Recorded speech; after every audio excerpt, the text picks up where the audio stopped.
السلام عليكم ورحمة الله وبركاته.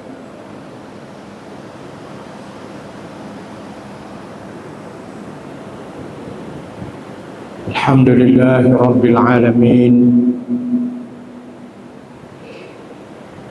والصلاة والسلام على أشرف الأنبياء وإمام المرسلين، صلوات ربي وسلامه عليه وعلى آله وأصحابه ومن دعا بدعوته إلى يوم الدين.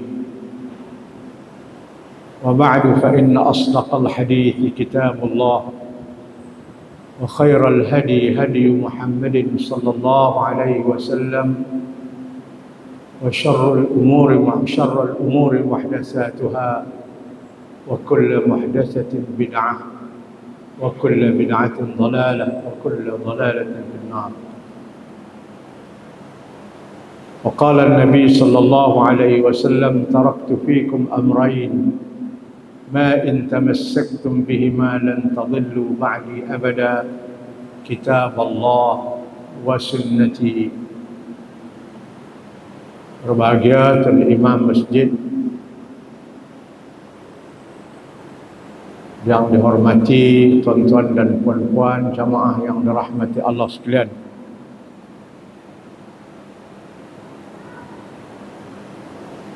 InsyaAllah pada malam ini kita nak menyambung pengajian kita antara Maghrib dengan Aisyah dengan membaca beberapa hadis Nabi sallallahu alaihi wasallam dari kitab Tajzib Atraf al-Hadis ini. Dan sebelum daripada itu, saya nak mengajak tuan-tuan membaca satu dua zikir dulu. Mudah-mudahan majlis kita diberkati oleh Allah Subhanahu wa taala. Ikut saya. La ilaha illallah, wallahu akbar. La ilaha illallah, wahdahu la syarika lah. La ilaha illallah, lahul mulku wa lahul hamd. La ilaha illallah, ولا حول ولا قوة إلا بالله العلي العظيم.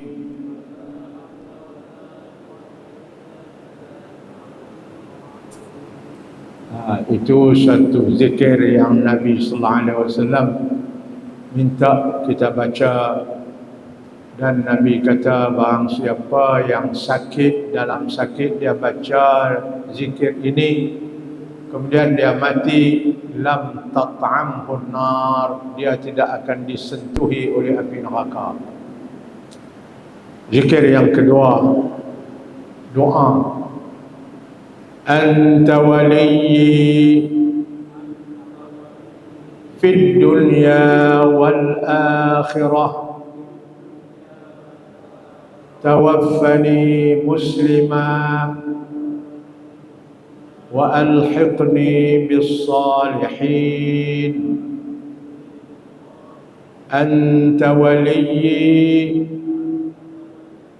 في الدنيا والآخرة، توفني مسلما وألحقني بالصالحين. أنت وليي في الدنيا والآخرة، توفني مسلما وألحقني بالصالحين. Ini doa di dalam Quran. Doa ini dipanjatkan dahulunya oleh Nabi Allah Yusuf alaihi salam. Ini doa Nabi Yusuf alaihi salam. Dia minta dalam doa ni 3 benda. Pertama, dia minta anta waliyyi fid dunya wal akhirah. Ya Allah, Engkaulah yang menjaga aku di dunia dan di akhirat. Kita minta Allah jaga kita dunia dan akhirat. Tawaffani muslima, matikanlah aku di atas agama Islam.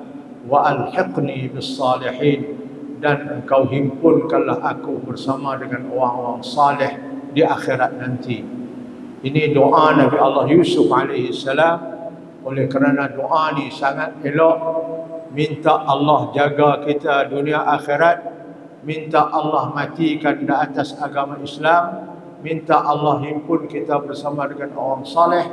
Doa yang diucap oleh Nabi Allah Yusuf ini diturunkan menjadi wahyu dalam Quran kita, dalam surah Yusuf ayat 101. Mintalah doa ni selalu. Satu lagi, Allahumma fatiras samawati wal ard, alimal ghaibi wasyahadah, rabba kulli syai'in wa malikah, ashhadu an la ilaha illa anta, ashhadu an la ilaha illa anta, a'udzu bika min syarri nafsi wa syarri syaitan wa syirkihi, wa an aqtarifa su'an ala nafsi aw ajurrahu ila muslimin. Ini doa dan zikir yang Nabi ajak Sayyidina Abu Bakar, dan Nabi minta Sayyidina Abu Bakar baca sehari 3 kali, ketika pagi, ketika petang, dan ketika nak tidur malam.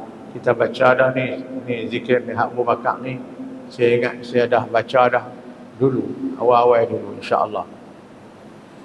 Baik, mudah-mudahan dengan zikir itu, satu lagi kita salawat kepada Nabi. Allahumma salli wa sallim ala sayyidina Muhammadin an-nabiyyil ummi al-habibil mahbubi al-aliyyil qadri al-azimil jahi wa ala alihi wa sahbihi wa barik wa sallim. Alhamdulillah.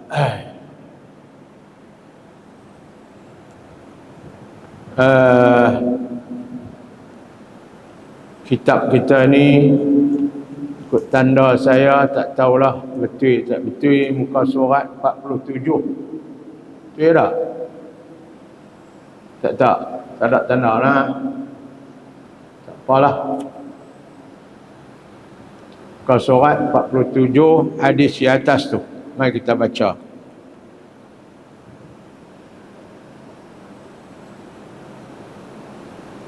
Qala an-nabi sallallahu alaihi wasallam, laisa al-jihadu an yadriba ar-rajulu bisayfihi fi sabilillah.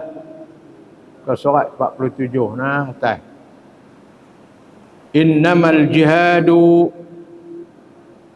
man 'ala walidayhi wa 'ala waladahu fahuwa fi jihadin, wa man 'ala nafsahu fakaffaha 'anil nasi fahuwa fi jihadin. Rawahu Ibnu Asakir an Anas. Tuan-tuan dan puan-puan, satu daripada tuntutan Allah dan Rasul kepada kita iaitu berjihad. Berjihad ini berjuang bukan berjahat. Kalau orang Melayu berjahat itu buat jahat. Hak ni berjihad.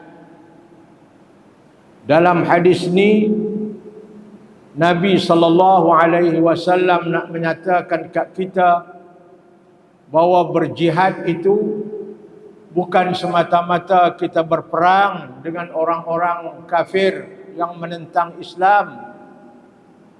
Berperang fisabilillah itu memang jihad. Tapi bukan itu saja Nabi nak bagi tahu. Berjihad ini bukan semata-mata berjihad memerangi orang-orang kafir yang menentang Islam. Bukan itu saja.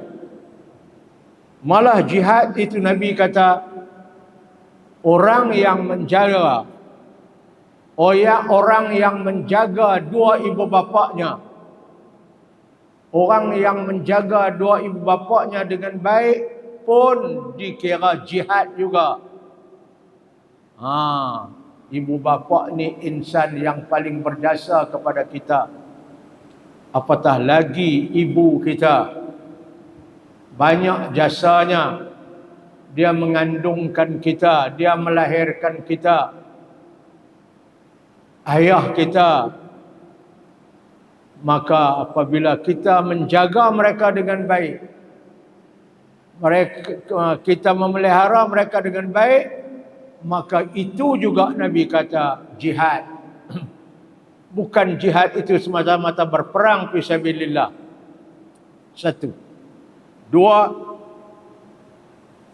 Dan Nabi SAW sebut lagi, orang berjihad juga orang yang menjaga anak-anaknya, memelihara anak-anaknya, mendidik anak-anaknya dengan baik pun adalah diberi pahala jihad juga.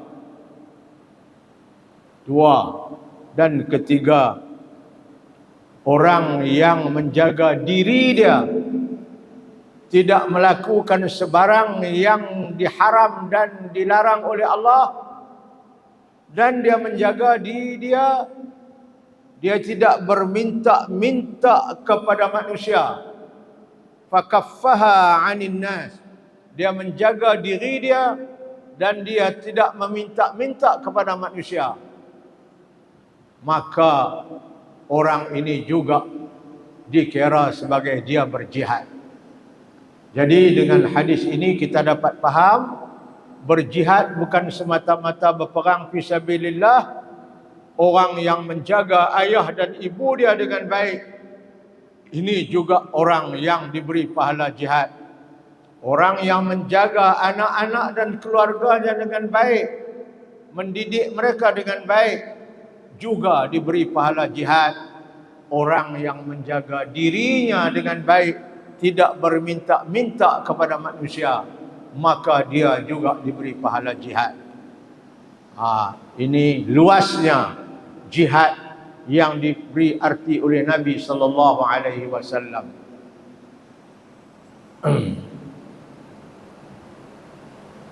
Ibu dan ayah kita, manusia yang paling banyak jasa kepada kita. Kita kena jaga mereka ketika mereka hidup, dan kita kena terus berdoa kepada mereka ketika mereka sudah tidak ada lagi bersama dengan kita. Anak-anak yang mendoakan kepada ibu dan ayah yang sudah tidak ada lagi bersama kita, anak-anak ini dikira anak-anak yang taat kepada ayah dan ibu. Dan anak-anak yang tidak mendoakan kepada ayah dan ibu, maka sesungguhnya anak-anak ini dikira anak-anak yang derhaka kepada Allah, kepada ibu dan ayah. Dan Allah akan menyusahkan dia mendapat rezeki. Tetapi yang mendoakan kepada ayah dan ibu, Allah akan memurahkan kepadanya rezeki. Ini satu hadis. Bukanlah khas berbunuh seorang dengan pedangnya dalam sabilillah itu dikatakan jihad, berperang sahaja, bukan tu saja perang. Tetapi mereka yang menanggung nafkah dua ibu bapaknya, atau nafkah anaknya, atau nafkah dirinya sendiri pun dinamakan jihad juga. Diberi nafkah kepada ayah ibu dia, diberi nafkah kepada anak-anak dia, dia diberi nafkah kepada diri dia dengan tak berminta-minta kepada orang pun dikira jihad juga. Itu satu hadis.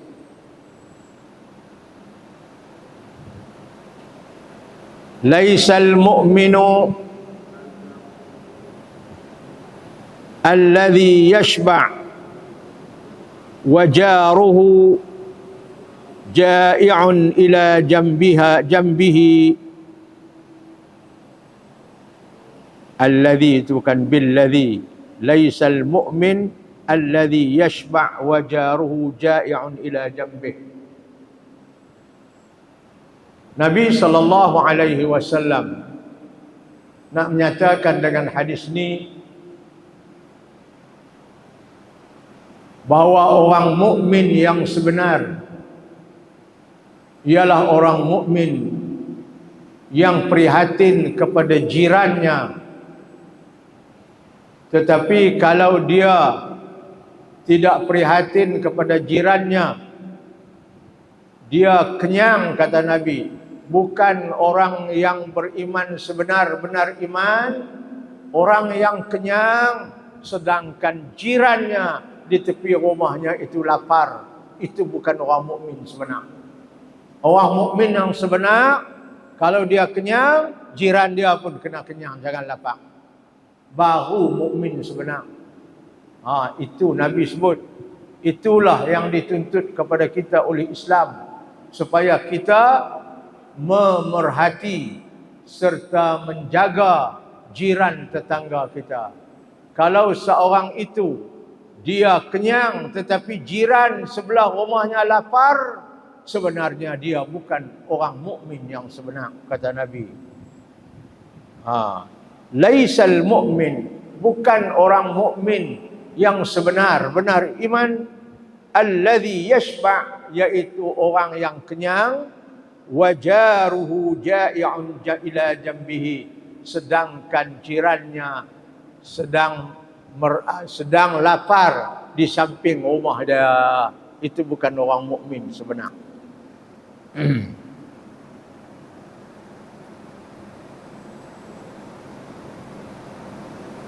Dalam surah yang kita duk baca pagi-pagi,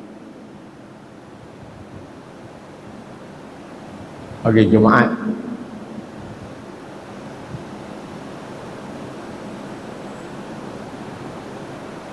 disebut dalam surah itu,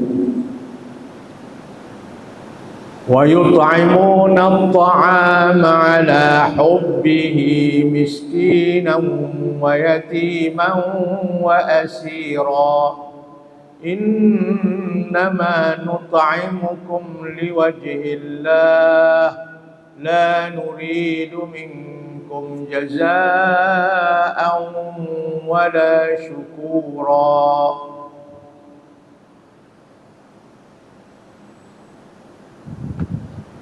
Cerita ni katanya Sayyidina Ali karramallahu wajhah, dia memberi makan kepada orang yang perlu kepada makan. Yut'imuna at-ta'ama 'ala hubbihi, dia memberi makan akan makanan walaupun dia sendiri sayang makanan itu, dia pun nak makan makanan itu, tapi ada orang yang mai minta kerana dia lapar, dia bagi kat kawan tu. Katanya Sayyidina Ali, miskinan, dia bagi kepada orang miskin. Dia nak makan dah, dia duk simpan, dia nak makan dah, tetapi orang miskin mai minta, kata dia tak makan, lapar, dia tak sanggup bagi. Wa yatiman, dia ada sanggup bagi kepada anak yatim. wa asiran, dan dia sanggup bagi kepada orang yang ditawan, baru lepas tawanan. Innama nut'imukum liwajhillah, dan sesungguhnya kami beri makan kepada kamu tu, wahai orang miskin, wahai anak yatim, wahai orang yang tawan.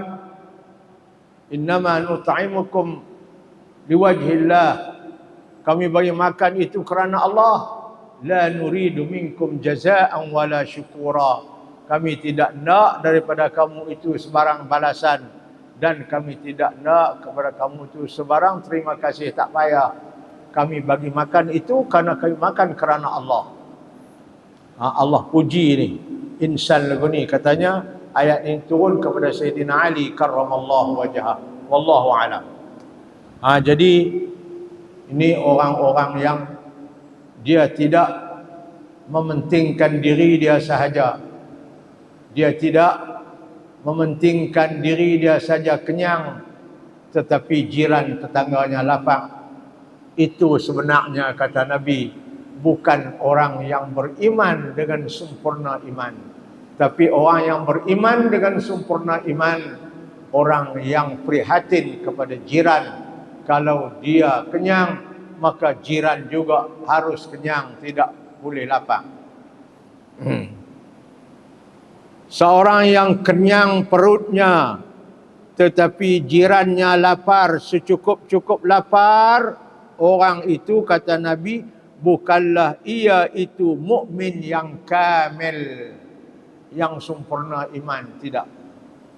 Orang mukmin yang sempurna iman bukan lagu tu. Kalau dia kenyang, jiran pun mesti kenyang.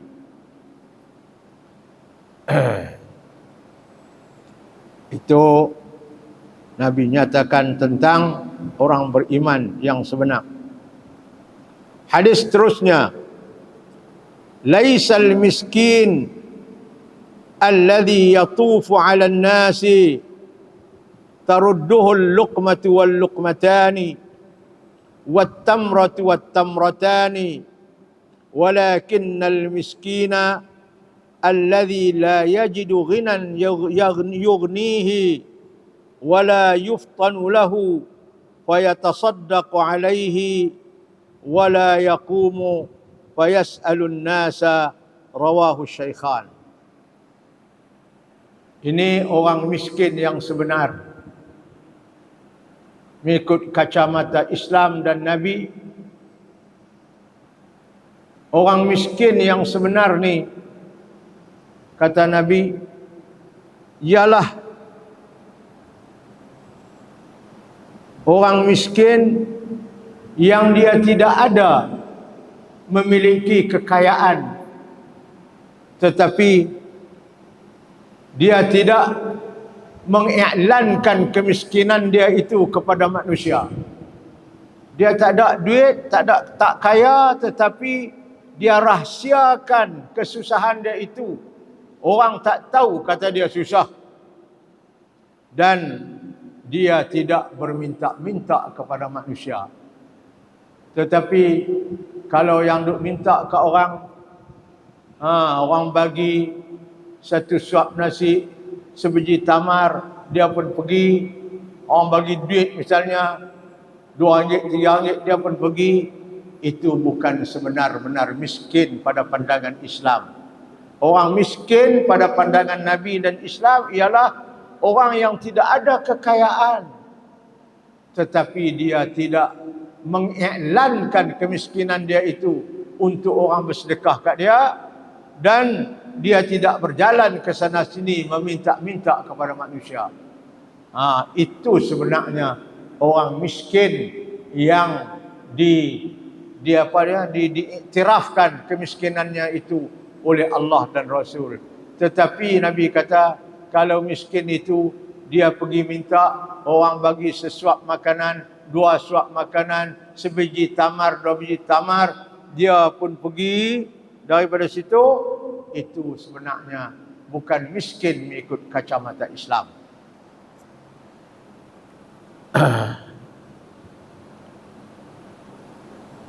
Tidak, atau bukan miskin seorang yang berkeliling antara manusia buat meminta sedekah, maka didapatinya sesuap, dua suap atau sebiji, dua biji tamar. Dia keliling rata pergi rumah orang peminta sedekah apa semua. Orang bagi kat dia, dia pun pergi.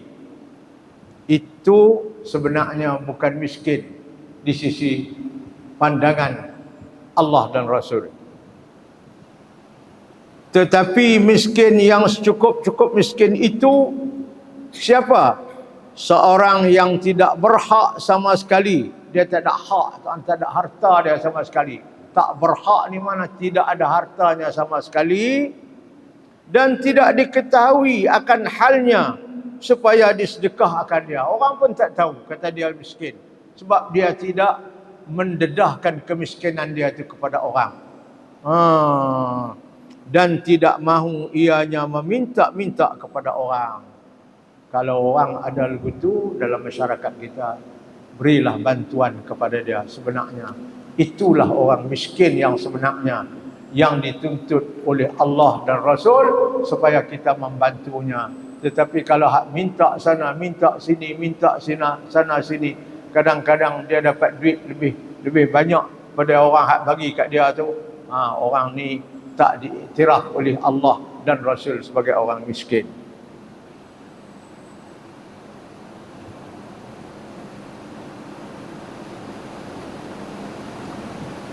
Jadi tuan-tuan, itu dia Nabi sallallahu alaihi wasallam. Tadi Nabi cerita tentang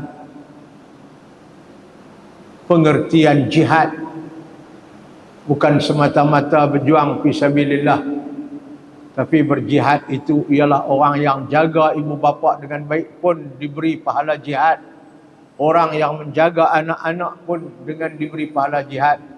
Orang yang menjaga diri dia sendiri pun dikirakan sebagai jihad juga. Satu. Yang kedua, Nabi menyatakan kepada kita bahawa orang mukmin yang sebenar itu ialah orang mukmin yang kalau dia kenyang, maka jiran dia juga akan kenyang. Tetapi kalau dia kenyang, jiran dia lapar, maka dia itu sebenarnya bukan mukmin yang sempurna iman, bukan yang kamil. Dua. Yang ketiga, Nabi beritahu pula bahawa orang miskin yang diiktiraf oleh Allah dan Rasul ialah orang miskin yang dia tidak mempunyai hak dan harta, tetapi dia tidak mendedahkan kepada orang dan dia tidak berminta-minta kepada orang. Maka orang itu sebenarnya orang miskin. Dialah perlu dibantu. Tetapi kalau yang duk minta sana, minta sini, orang bagi sesuap makanan, dua suap makanan, sebiji tamar, dua biji tamar, dia pun pergi daripada rumah orang tu, itu sebenarnya bukan miskin. Kadang-kadang itu dia saja-saja saja. Dia berlakon begitu untuk nak dapat duit. Dia bukan miskin. Hadis terusnya, laisa ahadun min ummati ya'ulu salasa banatin aw salasa akhawatin fayuhsinu ilayhinna illa kunna lahu sitran minan nar. Rawahul Baihaqi an Aisyah. Hadis Sayyidina Aisyah radhiyallahu anha. Riwayat hadis ini daripada Nabi sallallahu alaihi wasallam. Apa dia Nabi nak sebut?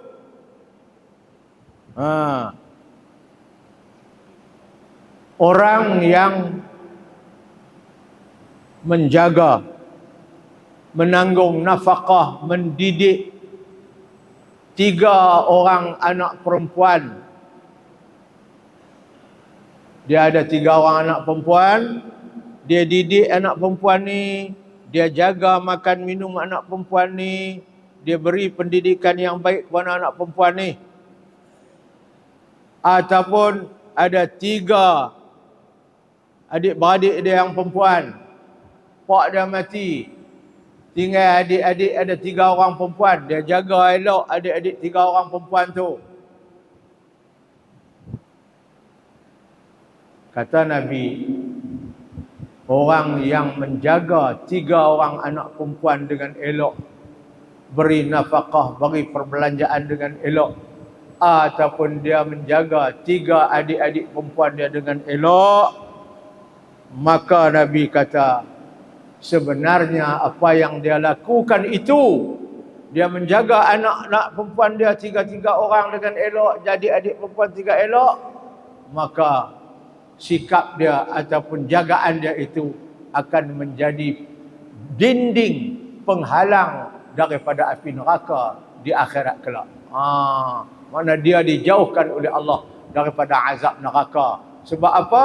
Sebab masa hidup di dunia ini dia jaga anak perempuan dia dengan elok. Sebab anak-anak perempuan ni perlu dijaga dengan elok.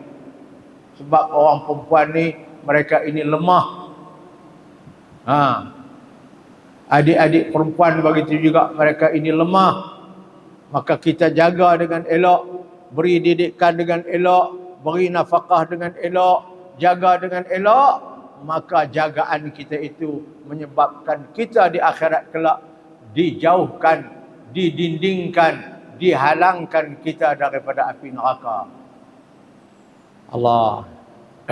Ini peranan yang dimain oleh seorang ayah mendidik anak perempuan dia.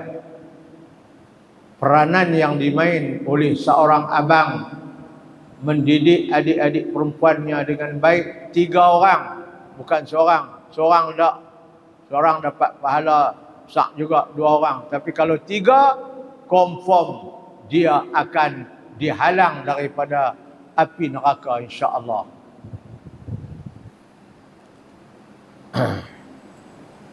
Sebab anak perempuan ini, orang perempuan ini perlu diberikan pendidikan, diberikan jagaan yang baik, kerana mereka adalah makhluk-makhluk Allah yang lemah. Makhluk Allah yang lemah. Oleh sebab itu mereka memerlukan jagaan seorang ayah dengan baik. Mereka memerlukan jagaan seorang abang dengan baik. Kalau abang dan ayah mendidik mereka dengan baik, menjaga mereka dengan baik, bagi nafkah dengan cukup, maka ganjaran yang Allah akan beri kepadanya iaitu menjauhkan dia, menghalangkan dia daripada azab api neraka. Tiada seorang dari umatku yang menanggung nafkah 3 anaknya atau 3 saudaranya. Anaknya tu anak perempuan, saudaranya tu yang perempuan, saudari-saudarinya yang perempuan. Dalam hadis ni dia tak sebut perempuan, bukan anak laki-laki. Salasa banatin atau salasa akhawatin, 3 orang anak perempuan. Menanggung nafkah 3 anaknya atau 3 saudaranya yang perempuan dengan secukup-cukup nafkah dia bagi. Melainkan adalah mereka itu sebagai dindingnya dari neraka. Jadi anak-anak yang 3 orang, adik-adik 3 orang ni menjadi pendinding dia daripada api neraka Allah di akhirat kelak.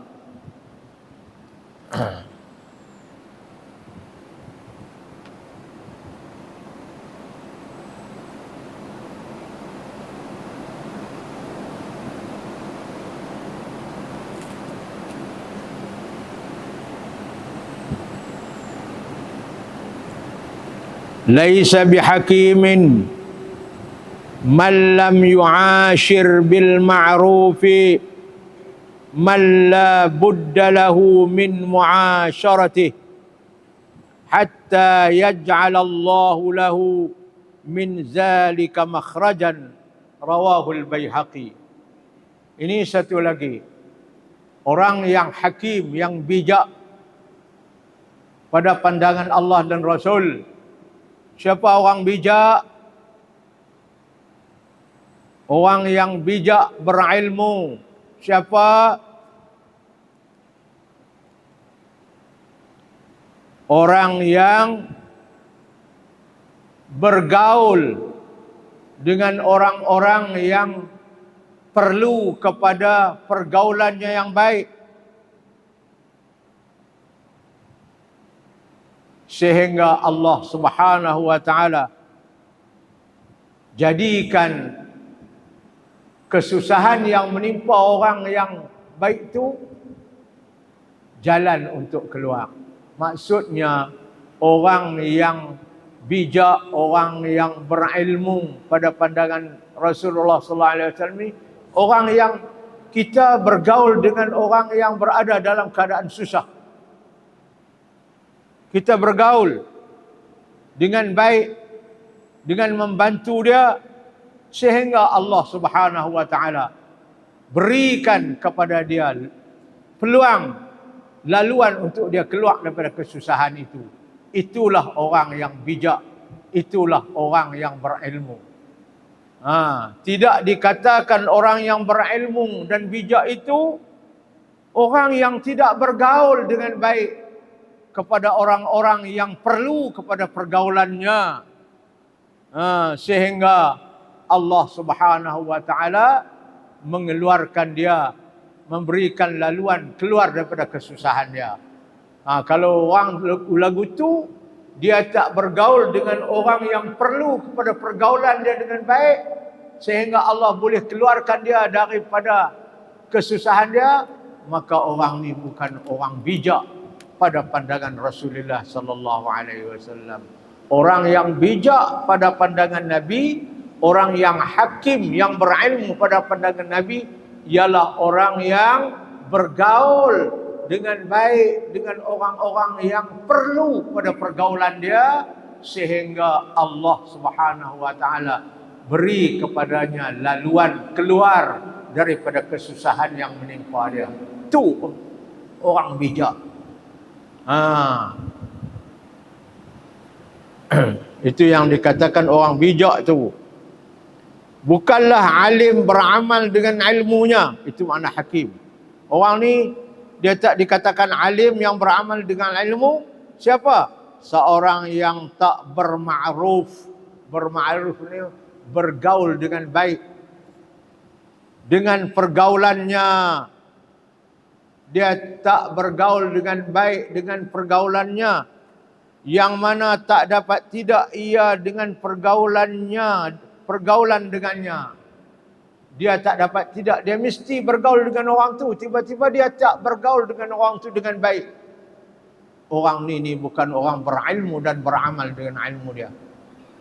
Orang yang tidak bergaul dengan baik kepada orang yang perlu dia bergaul dengannya, hingga dijadi oleh Allah Ta'ala dari yang demikian akan kefaedahan baginya. Maka Allah Subhanahu wa taala bagi faedah kepada orang tu, dengan sebab kita bergaul dengan dia dengan baik, dia dapat keluar daripada kesusahan yang menimpa dia.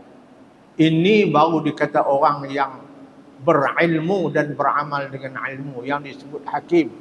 Tapi kalau dia tak peduli kepada orang yang patut dia beri perhatian untuk mengeluarkan kawan itu daripada kesusahannya, dia tidak bergaul dengan baik, orang ni sebenarnya orang yang tidak berilmu dan beramal dengan ilmu.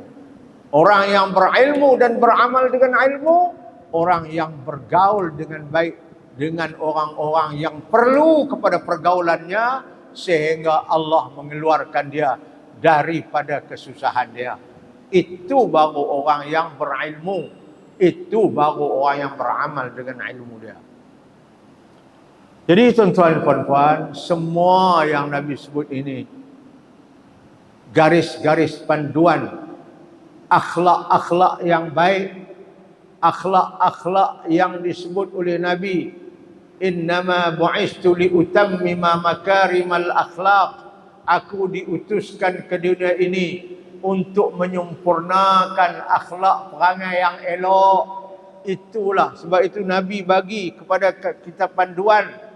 Kalau nak jadi perangai elok, kita kena ambil tahu dengan orang yang susah, kita kena bantu orang yang susah, sehingga Allah Subhanahu wa taala memberikan laluan dia keluar daripada kesusahan dia. Itu baru akhlak Islam yang Nabi sebut, aku diutuskan adalah untuk menyempurnakan akhlak yang mulia. ini akhlak-akhlak Nabi sallallahu alaihi wasallam. Jadi tuan-tuan dan puan-puan yang dirahmati Allah sekalian, kita baca satu hadis lagi insya-Allah. Lama dah kita tak main mengajak ni.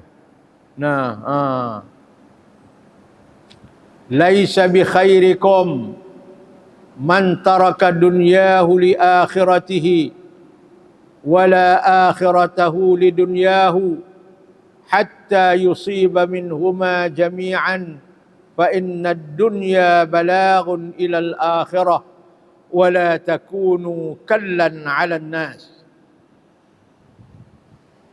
Ini lagi Nabi nak berikan kepada kita panduan. Laisa bi khairikum, bukan orang sebaik-baik kamu. Bukan orang yang baik dari kalangan kamu. Siapa? Man taraka dunyahu li akhirati. Dia tinggal urusan dunia, dia tumpu akhirat saja. Buat kerja ada, makan pun orang duk kena bagi. Dia tinggal urusan dunia, tak cari nafkah yang halal. Sebab apa dia tinggal dunia? Dia tumpu akhirat saja. Orang ni Nabi kata sebenarnya orang ni bukan orang yang sebaik-baik orang.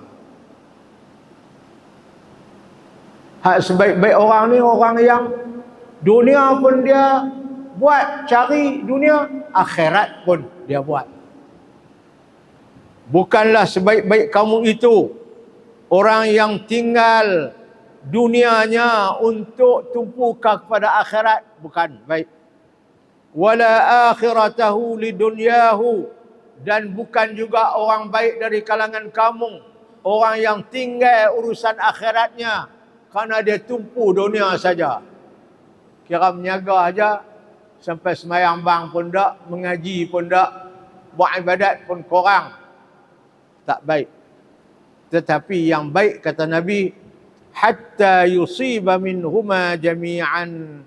Orang yang baik, orang yang menumpukan kedua-duanya sekali. Dunia pun dia buat, akhirat pun dia tak tinggal. Ini orang yang baik. Kerja untuk dunia, nafkah dia cari, tapi akhirat pun dia tak tinggal. Itu yang baik.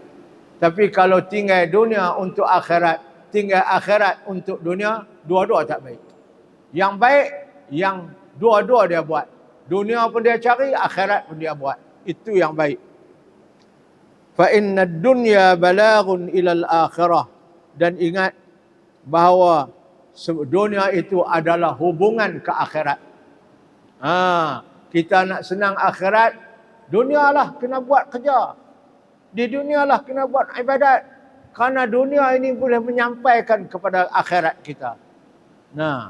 Kalau kita di dunia ini, kita hidup dengan elok, maka insya-Allah akhirat kita akan hidup dengan elok. Sebab dunia ni boleh menyampaikan kita kepada akhirat. Kalau di dunia ini kita ada rezeki yang halal yang elok, insya-Allah di akhirat kita elok. Fa inna dunya, kerana dunia itu balaghun, dia akan menyampaikan ilal akhirah, ke akhirat. Dan ingatlah Nabi kata, wala takunu kallan 'alan nas. Kamu hendaklah jangan menjadi beban kepada manusia. Kalau kamu tak buat kerja di dunia, buat akhirat saja, kamu jadi beban kepada manusia. Nak makan orang kena bagi, nak pakai kena orang bagi. Itu kamu beban kepada manusia. Kamu jangan jadi beban kepada manusia. Tetapi sebenarnya kamu yang menghilangkan beban manusia, bukan buat beban ke manusia. Sebab itulah Nabi suruh kita cari dunia, sebab kita tidak mau jadi beban kepada manusia dengan meminta-minta dan dengan mengharapkan pertolongan orang. Jadi orang yang tinggal dunia, kata Nabi, untuk akhirat, dan tinggal akhirat untuk dunia, dua-dua bukan orang baik. Tetapi orang yang baik itu orang yang cari dunia, cari akhirat, dan ingat dunia itu boleh menyampaikan kamu ke akhirat, dan kamu jangan menjadi beban kepada manusia. Bukanlah orang yang terpilih dari kamu mereka yang tinggal dunianya kerana akhiratnya. Bukan orang yang terpilih itu, bukan orang yang terbaik. Dan tinggal ia akan akhiratnya kerana dunianya pun tidak baik, sehingga mengenai ia dari kedua-duanya sama sekali barulah dikatakan terpilih baik. Kalau dia buat dua-dua sekali baru dikatakan orang yang terpilih, orang yang baik. Maka bahawasanya dunia ini sebagai perhubungan atau jalan buat menyampaikan ke akhirat, dan jangan sama sekali kamu itu memberatkan tanggungan orang bermakan. Dia tulis bermakan nasi kawah, semua orang kena bagi. Nak makan pun kena ambil orang bagi buat nasi kawah. Jangan jadi beban ke orang. Hadis ini bermaksud biasanya kita cari harta dunia yang telah mencederakan tuntutan agama. Bukannya salah. Kita cari harta dunia yang tak mencederakan tuntutan agama, bukannya salah, dia kata. Cari dunia tapi tak mencederakan tuntutan agama, ibadat kita buat tak salah. Bahkan terpuji kerana dunia itu hubungan akhirat. Jadi tuan-tuan dan puan-puan, begitulah Nabi beri garis-garis panduan yang jelas kepada kita supaya kita menjadi insan yang berakhlak, insan yang berperangai dengan perangai-perangai yang telah disebutkan oleh Nabi SAW. Kalau kita miskin pun jangan kita pergi cerita ke orang, jangan kita duk minta ke orang. Kita miskin, kita mintalah kepada Allah rezeki. Dan kalau orang tu kita tahu dia miskin, dia tak minta ke orang, kalau kita kenal dia betul-betul, kalau kita mampu, kita bantulah dia. Itu dia antara benda-benda yang Nabi sebut. Dan Nabi juga sebut orang yang bijak, orang yang berilmu dan beramal itu ialah orang yang bergaul dengan orang-orang yang susah dengan baik, sehingga Allah berikan kepada dia peluang yang boleh dia keluar daripada kesusahannya itu. Jadi tuan-tuan dan puan-puan, saya rasa setakat itulah dulu hadis saya pada malam ini, dan insya-Allah kita akan sambung pada kuliah-kuliah kita akan datang insya-Allah pada hadis-hadis yang lain, dengan mengharapkan bahawa apa yang disebut oleh Nabi itu menjadi panduan kepada hidup kita, menjadi laluan kepada hidup kita, dan menjadi ubur kepada hidup kita insya-Allah. Mudah-mudahan itulah saja yang dapat disampaikan. Bismillahirrahmanirrahim.